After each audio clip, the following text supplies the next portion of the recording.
السلام عليكم ورحمة الله وبركاته. اللهم صل وسلم وبارك عليك يا حبيبي يا رسول الله. ان شاء الله يا حبايبي النهاردة هنعمل ايه؟ عشاء خفيف كده. طبعا جبنا ايه، كام بطاطسية كده وسلقناهم وهرسناهم، ويلا خليكم معايا شوفوا هنعمل ايه.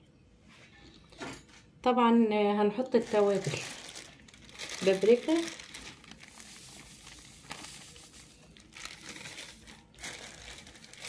فلفل، ده كمون معلش،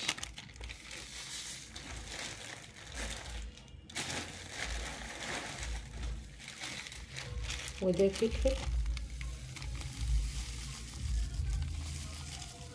هنحط كمان شوية فلفل، احنا عملنا 2 بيض وهنحط ايه وضربناهم كده ونحط عليهم شوية فلفل برضو،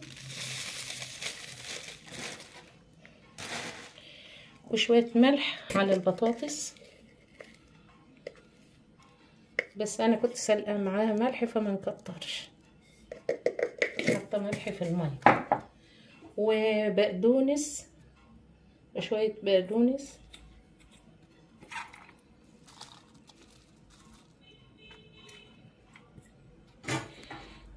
هنقلب كل ده مع بعضه. طبعا العشوة النهارده ايه، حاجة خفيفة كده بس قلنا نغير.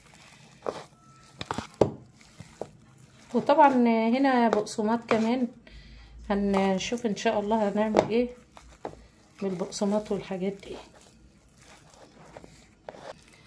وطبعا ايه، علشان البطاطس طبعا هتلزق في ايدك لازم ايه تبلي ايدك زيت كده، وبعدين تاخديها هتعمليها كده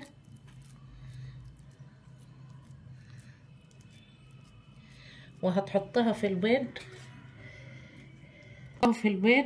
وبعد كده هنحطها في البقسماط، وايه زي البانيه كده هنحطها كده في البيض، وبعدين هنطلعها من البيض نحطها في البقسماط، وفي زيت طبعا هنحطها على النار ومغطيه عليه، هنحط كده في البقسماط اهو.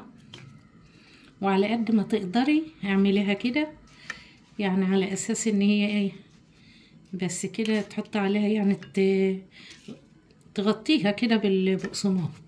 وان شاء الله هنروح بقى الوقت وكده يا حبايبي اللي احنا حطيناهم في البيض والبقسماط وحاطين طاسه على النار، هنحمرهم دلوقتي يا حبايبي ونشوف ايه، نوريها لكم بعد ما تتحمر.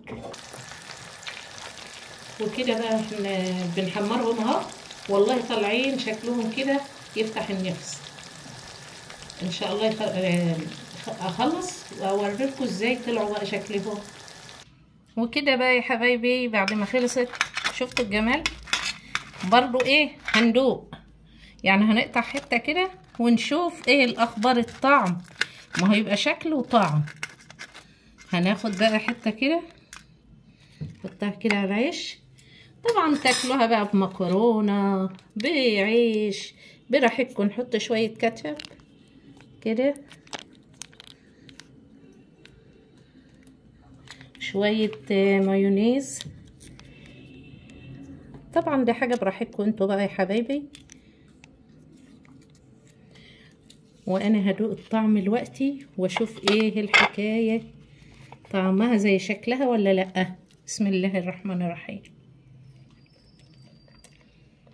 الله، والله جميله جدا.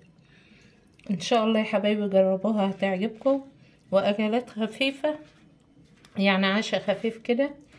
وحبايبي تصبحوا على خير، واشوفكم على خير في فيديو تاني ان شاء الله.